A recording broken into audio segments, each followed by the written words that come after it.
Les damos una gran bienvenida a quienes nos estén visualizando a esta entrevista que le haremos a Marisa Fournier en el marco del ciclo Saberes para la Gestión Local.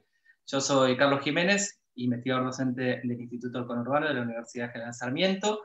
Y bueno, hoy vamos a estar conversando con Marisa sobre temas que se vinculan con las cuestiones del territorio, con las problemáticas de la gestión local, con la perspectiva de género, pero para poner un poco también el foco en los desafíos, ¿no? En la agenda de la ampliación de derechos de las mujeres y de las disidencias.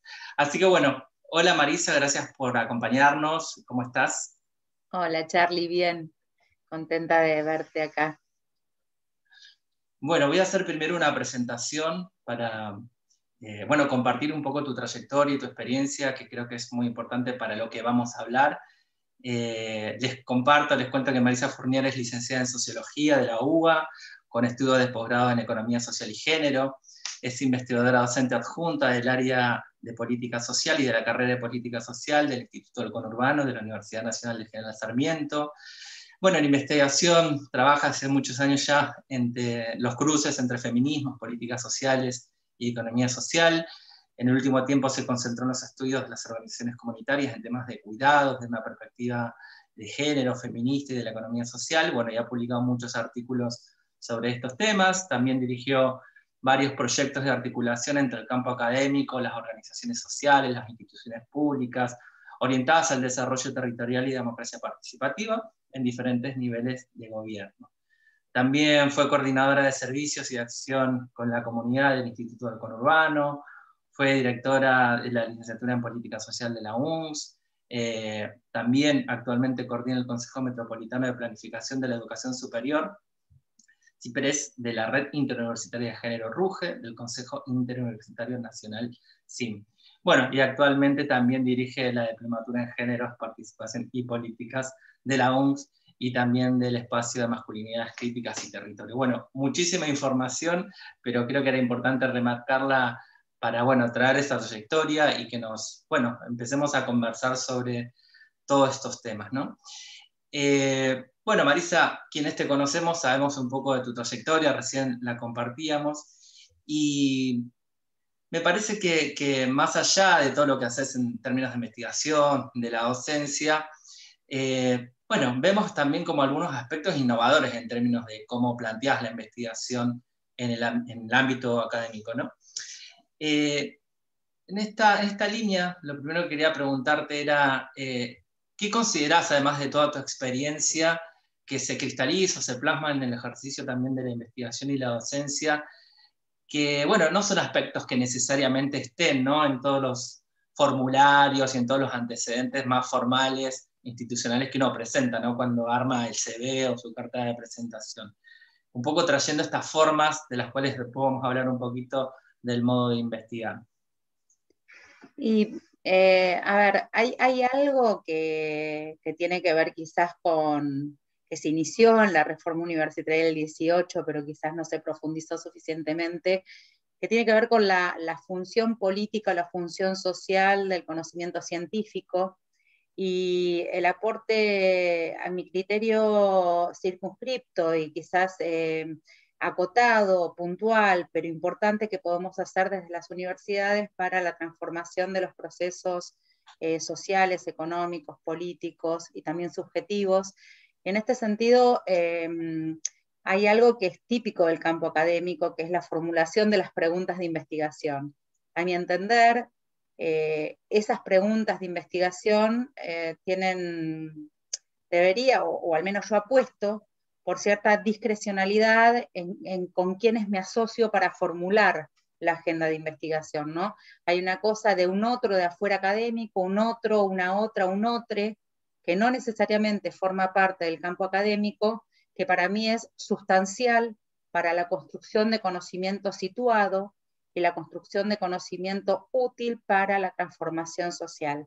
Y esto no siempre está tan bien visto dentro del campo académico, que quizás se maneja con otras lógicas, quizás para el pensamiento estrictamente científico, y esto forma parte de la epistemología feminista también, ¿no?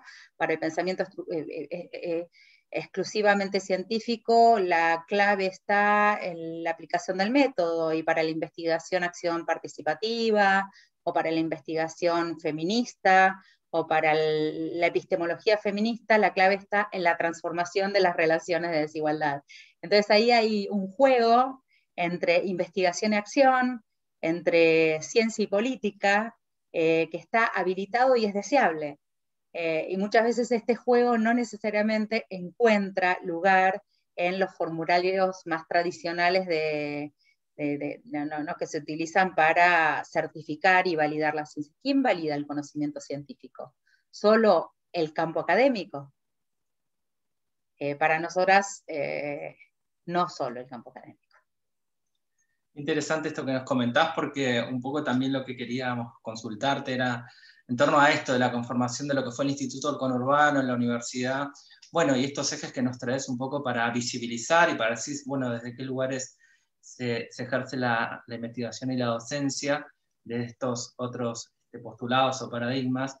Bueno, ¿cómo fue en esa trayectoria o en esa mirada retrospectiva ese aporte particular, ¿no? de traer todo esto que vos estabas mencionando en la construcción institucional del Instituto del Conurbano, ¿no? Un poco mirando en retrospectiva con todos los años para atrás. Bueno, estamos hablando de 1996, casi la creación de la universidad, hace muchísimo tiempo, y empecé a trabajar con José Luis Coragio, justamente en esto de qué tenían que ver la economía popular urbana, las unidades domésticas, en otras lógicas de construcción de lo económico situadas en Latinoamérica, situadas en Argentina, situadas en el conurbano, ¿no?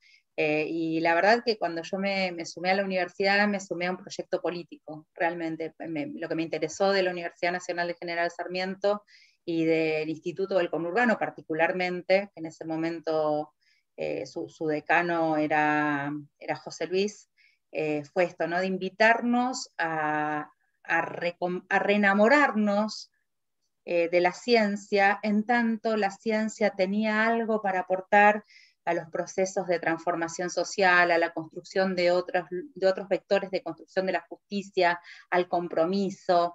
Entonces fue eso, fue volver a recuperar, si se quiere, algo de la vinculación entre ciencia y política, pero como proyecto institucional. Buenísimo. Para hablar de proyecto institucional, bueno, parte, digamos, recién lo mencionábamos en el CV, de los desafíos que venís encarando hace algunos años, tienen que ver con la formación específicamente, bueno, con lo que es la primera asignatura de géneros, perspectiva de género, aportes y debates en la universidad, con la intención de transversalizar esta perspectiva en todas las formaciones de las carreras que ofrece la universidad, pero sobre todo también el antecedente de la diplomatura en géneros, políticas y participación como un espacio de formación, bueno, con una fuerte mirada sobre el territorio. Lo que te queríamos preguntar en torno a estas experiencias concretas de formación, ¿cuáles crees que es el aporte, ¿no? que transfieren estas iniciativas de formación, tanto la asignatura como la diplomatura, que transfieren al territorio, ¿no? ¿Qué aportes concretos llevan estos espacios de formación al territorio? Mira, para responder esta pregunta yo te la podría responder más desde la planificación curricular, te lo podría responder desde los objetivos que perseguimos con la diplomatura, con la implementación de la diplomatura, pero a 8 años de su implementación me parece que la pregunta más certera y que la pregunta más precisa y la respuesta más científica es recuperar lo que nos dicen quienes cursan la diplomatura. Y ahí, qué sé yo, ahí hay un montón de aportes que da la formación en género. Por supuesto que nuestra caja de herramientas son los conceptos, nuestra caja de herramientas son los métodos, nuestra caja de herramientas es la posibilidad de conceptualizar aquellas experiencias que quizás al no ser conceptualizadas no toman un impulso estratégico. Entonces, una de las primeras cuestiones que da la diplomatura y que damos con la formación es un corpus conceptual que permite posicionarse de otra manera en contextos en donde hay resistencia a la implementación o a la aplicación de la perspectiva de género, a la visibilización de las desigualdades, pero también a la transformación de las relaciones de desigualdad. Entonces, un primer aporte es el aporte conceptual, y esto nos lo han dicho quienes egresaron. Quienes egresaron dicen, lo que yo hacía ahora tiene conceptos, y como tiene conceptos lo puedo defender de otra manera, y como tiene conceptos puedo extender estas ideas de otro modo, ¿no? Puedo llevarlas a mi institución. El tener conceptos me fortalece. Esto es lo que nos dicen, ¿no? Ese es un aporte. El otro aporte tiene que ver con saber que no se está sola, solo, sole, ¿no? A veces cuando se trabaja en instituciones, y las instituciones tienen una inercia patriarcal, y no es que sean malas, buenas, como si las instituciones pudiesen ser malas, buenas, ¿no? Digo, las instituciones a veces son más permeables o menos permeables a la incorporación de estas miradas que cuestionan el orden vigente, que cuestionan el patriarcado, que cuestionan las relaciones de poder más autoritarias o más verticales, o más, ¿no? Menos consultivas, menos democráticas. Entonces, esta resistencia, a veces cuando se trabaja en estos temas dentro de instituciones, hay una sensación de soledad, ¿no? Hay una cosa de quijotada, de molinos de viento, hay algo de esta sensación de soledad, pero también de la fuerza en la insistencia, porque creemos que efectivamente hay que erradicar estas desigualdades. Y la diplomatura lo que le dio a las 600, por ahora, 600 personas que la cursaron, es saberse parte de un colectivo más amplio. Más allá de que estén dispersas en una cantidad enorme de organizaciones estatales, no estatales, movimientos sociales, hasta las fuerzas de seguridad. El estar en la Diplo les hacía sentir que eran parte de algo más grande, parte de algo más colectivo. Y que en este espacio de la diplomatura más colectivo, más grande y más diverso, podían ver que si todos pensamos en el sentido de la transformación y de la igualdad, es posible hacerlo. Entonces, en primer lugar, perder la sensación de soledad, saberse acompañada más allá de que no estás en esa institución con todos tus compañeros. En segundo lugar, animarse, ¿no? Muchas personas que cursaron la diplomatura no se habían animado a plantear aquellas líneas de políticas que creían que se tenían que desarrollar. Entonces, el tener conceptos, el no saberse solos, produce una transformación subjetiva en donde el animarse forma parte de lo que se necesita para desarrollar este tipo de políticas, ¿sí? Ese es el otro componente. Entonces, conceptos, colectivización y método. El método es el tercer componente, de hecho se reciben diseñando proyectos de intervención en diferentes temas que hacen a la igualdad de género. Qué interesante, que sistemático, ¿no? Lo que nos trae sobre esto último y sobre la cuestión del método, y un poco yendo a algunas interrogantes que teníamos para charlar contigo sobre, bueno, un poco la agenda de la investigación desde estas perspectivas. Creo que, como lo mencionamos en la presentación, tu experiencia, tus intereses en investigación siempre estuvieron como orientados a poder articular el campo de lo académico con las organizaciones sociales, con las instituciones públicas, bueno, siempre con el objetivo de aportar al desarrollo territorial y a la democracia participativa en estos términos. En este sentido, recuperando todo esto que nos estás compartiendo y que nos estás de algún modo también mostrando, ¿no? Porque a veces no es fácil también visibilizar estos ejes como vos nos mencionabas. Una pregunta concreta es cómo poder incidir en la agenda de la investigación, ya ahora mirando a la institución hacia adentro, para poder promover la incorporación de la perspectiva de género de modo transversal, ¿no? Y que además, ¿qué otras herramientas hay para poder encarar esto dentro del ámbito académico? Como vos sabés, Charlie, muchas veces lo hemos conversado, pensar que hay un solo camino es quizás no estar... yo creo que hay una multiplicidad de caminos para transversalizar la perspectiva de géneros en el campo académico, en la agenda de investigación y también en las agendas formativas.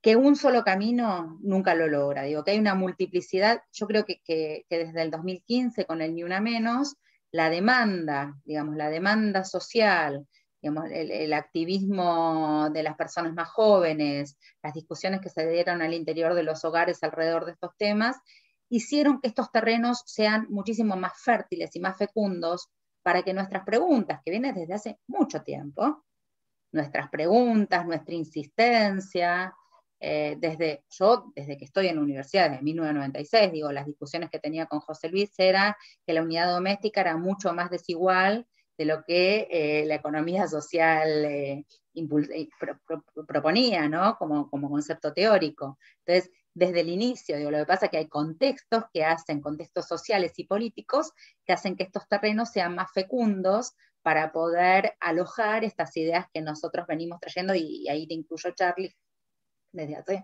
muchísimos años. Entonces creo que hay una dimensión que tiene que ver con el contexto social y político. Creo que hay otra dimensión muy importante que tiene que ver con la decisión política institucional. Digo, si hay decisión política institucional, se van a generar políticas de estímulo que favorezcan la introducción de estas temáticas dentro de la agenda de investigación, específicamente, que es lo que vos preguntabas, pero también en la agenda de formación. Creo que este es el segundo componente. Que esos son recursos, es financiar equipos, es fortalecer los equipos que existen, es empezar a generar preguntas también y diálogos entre equipos de investigación para visibilizar la desigualdad de género como un componente central y estructural de las relaciones sociales y de las igualaciones sociales, lo que es otro elemento, y la formación.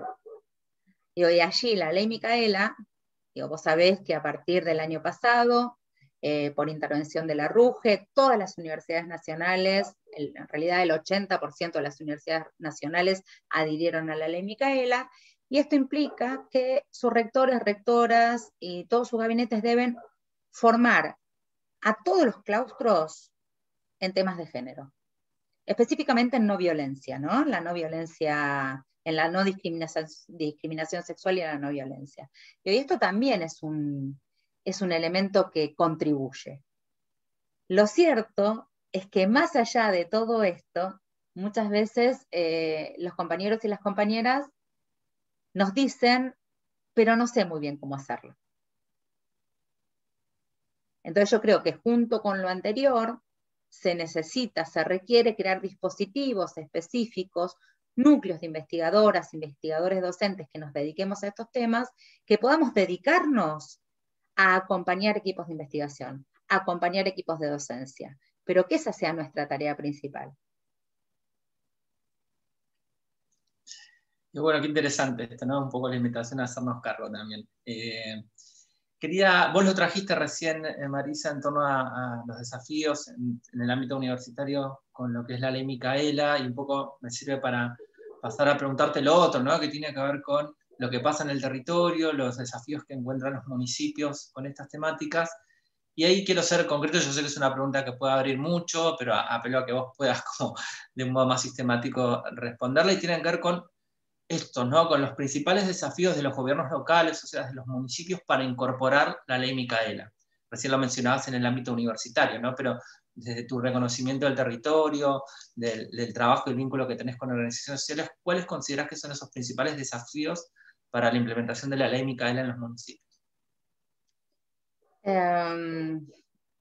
La toma de conciencia de la gravedad de la violencia, de la discriminación sexual, me parece que es un tema fundamental. Y estamos en un sistema, Argentina tiene una tradición, si querés, presidencialista, y a nivel de los municipios, la voz de los intendentes, las intendentas, pesa mucho en la dinámica institucional de los gobiernos, y aquí hay algo de la sensibilidad, hay algo de tomar conciencia, hay algo de jerarquizar, y como te decía antes, ¿no? Hay una dimensión que tiene que ver con la voluntad política. Y la voluntad política es, por un lado, dejar hacer a quienes quieren hacer, y por otro lado, fortalecer líneas de trabajo allí donde estas líneas de trabajo no existen. Ese es un desafío importante, la sensibilización y la decisión político-institucional de desarrollar políticas de género en el campo de la prevención, digamos, porque la ley Micaela lo que hace es tratar de minimizar, amortiguar o erradicar las condiciones que habilitan un femicidio o un travesticidio. La ley Micaela es preventiva, La ley Micaela realmente pretende transversalizar la perspectiva de género en toda la dinámica estatal. Entonces es profundamente preventiva. Entonces una cuestión es la voluntad política. Para tener voluntad política tenés que dimensionar el tema. Una vez que tenés voluntad política y dimensionaste el tema y fortaleciste equipos, necesitas mucha capacitación, mucha formación. Y necesitas formación de cuadros político-técnicos. Y la formación de cuadros político-técnicos no se logra con un curso de 1 semana, 2 semanas, 1 mes. La formación de cuadros político-técnicos requiere más tiempo. Pero los frutos son indiscutiblemente buenos, digamos. A nivel nacional tenemos 2 municipios, uno de ellos es Morón y el otro es Santa Fe, que efectivamente han podido desarrollar políticas integrales de género, ¿no? Y eso es tiempo, es paciencia, es voluntad política, es formación y son recursos. Sobre esto que nos estás planteando surgen algunas interrogantes, algunas preguntas que me parece que son bien importantes para pensar los desafíos de los gobiernos locales. Recién mencionabas la necesidad de la capacitación, de la formación por parte de los equipos municipales. Bueno, y acá una de esas preguntas, bueno, entonces, ¿cuál es el rol de la universidad en esto? ¿Cuál es el rol de la universidad pública, específicamente en las luchas, ¿no?, sobre los temas de violencia por motivos de género, ¿no?, en el territorio? Eso como un tema específico, ¿no? Aparece la necesidad de la formación, pero bueno, entonces, ¿cuál es el rol de la universidad en eso? ¿Cómo se pueden construir en todo caso esos puentes? Mira, yo creo, volviendo un poco a la historia de la Universidad Nacional de General Sarmiento, en el año 96, creo que la carta de presentación de la universidad en el territorio fue a partir del programa de desarrollo local. Y en el programa de desarrollo local se encontraban actores muy distintos. Había actores estatales, de los diferentes niveles de gobierno, pero también había organizaciones de la sociedad civil que por su militancia habían inventado algunos modos de desarrollar localmente, algunos modos de desarrollar específicamente la economía social y solidaria, ¿no? Entonces, creo que además de la formación que podemos dar como universidad, digamos, una cosa de oferta formativa, también nuestra responsabilidad es la de generar escenarios de articulación en donde actores diferentes puedan juntarse a pensar la problemática de una manera compartida. Digo, en cuestiones de género, sabemos que quizás que hay organizaciones, y que son organizaciones que mixturan militancia territorial con conocimiento técnico, con conocimiento científico, no hay una mezcla, digamos, enorme dentro de lo que es el activismo feminista y de la diversidad sexual, y me parece que el encuentro entre diferentes actores, actores estatales y actores de la sociedad civil, con una orientación estratégica, que esto lo puede dar la universidad, de hecho es lo que hacemos en la diplomatura, y con conceptualizaciones específicas, me parece que es un aporte muy importante. Y la universidad siempre aparece como un territorio neutral, ¿no? Entonces, quizás si convoca un partido político, la gente no se junta, estos diferentes actores no se juntan. Si convoca una organización muy potente, muy poderosa y con mucho conocimiento, ya sea de la sociedad civil o una secretaría de género de un Estado, tampoco se junta. Entonces, la universidad ha logrado juntar a actores políticos y sociales que saben diferentes cosas sobre el abordaje con perspectiva de género y sobre la erradicación de las violencias. Y como yo siempre digo, la erradicación de las violencias sexogenéricas es algo que tenemos que abordar de manera conjunta, interinstitucional, integralmente, de una perspectiva interseccional. Entonces, ningún actor lo puede hacer de manera sola y aislada. Entonces, creo que es esto, es formar, pero también generar escenarios de enunciación en donde estos diferentes actores se encuentren en un plano de igualdad para pensar una problemática común y para construir ese problema compartido. Interesante. La universidad como espacio para el diálogo y para la construcción, ¿no?, de agendas. En este sentido, y pensando en esa construcción de la agenda, y estamos charlando sobre específicamente temas de violencia en este último tramo, queremos preguntarte, yo también, para abrir, sabemos que cada tema se puede abrir mucho, pero consultarte en torno a qué otras problemáticas desde la perspectiva de los géneros, considerás que hoy por hoy se están de algún modo charlando, discutiendo en las organizaciones sociales, y cuáles son esas que el municipio debería abordar, ¿no? Más allá de la cuestión de la violencia, que es prioritaria, ¿no? Pero ¿qué otros temas estás viendo y consideras que deberían los gobiernos locales asumir como una responsabilidad? Sí, la violencia es prioritaria, pero también el modo en el que se aborda la violencia, ¿no? Digamos, porque sin dudas la violencia requiere asistencia, pero una cosa es la asistencia y otra cosa es pensar otro modo de asistir, ¿no? Otra forma de asistir. Es un tema urgente, digamos, a veces para que no maten a una mujer, hay 5 personas que trabajan en el municipio que están detrás de ese caso. Y lo mismo sucede con las infancias. Y no es que lo están haciendo mal, es que realmente son temas que requieren de esa dedicación, ¿no? Y me parece que en el abordaje de las violencias hay que darle más importancia, más desarrollo a la prevención. Me parece, dentro de las violencias es un cómo, el cómo se aborde, cómo se piensa la cuestión de las violencias. Como hablábamos varias veces con una colega que es docente de la diplomatura, con Clara Tardo, que una psicóloga está haciendo prevención no es que está perdiendo el tiempo, no está atendiendo a la víctima, ¿se entiende? Esto es muy importante, trabajar más en la formación, en la prevención, esto es como básico. Y cuando te metes con la prevención, ya empezás a necesitar articular con otros actores, digo, la ESI, la implementación de la ESI.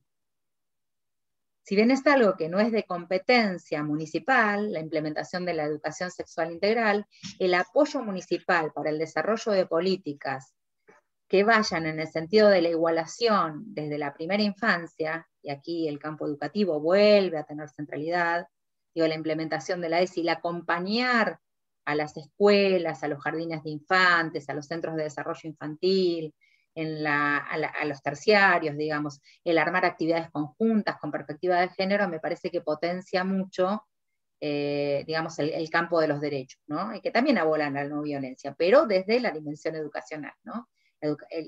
Las políticas municipales de atención a la educación sexual integral me parecen importantísimas. Otro núcleo muy importante son las políticas de cuidado, ¿no? Digo, sabemos que si no hay otra redistribución de las responsabilidades de cuidado, generalmente las mujeres tienen menos oportunidades para su desarrollo personal y colectivo. Entonces me parece que ese es un tercer eje. Y junto con las políticas de cuidado, la posibilidad de desarrollar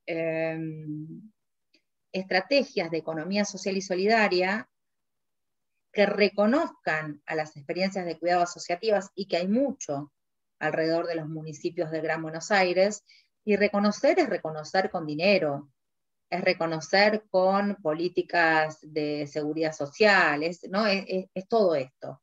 El reconocimiento es reconocimiento económico, es reparación histórica, es reconocimiento político, ¿no? de estas trabajadoras esenciales.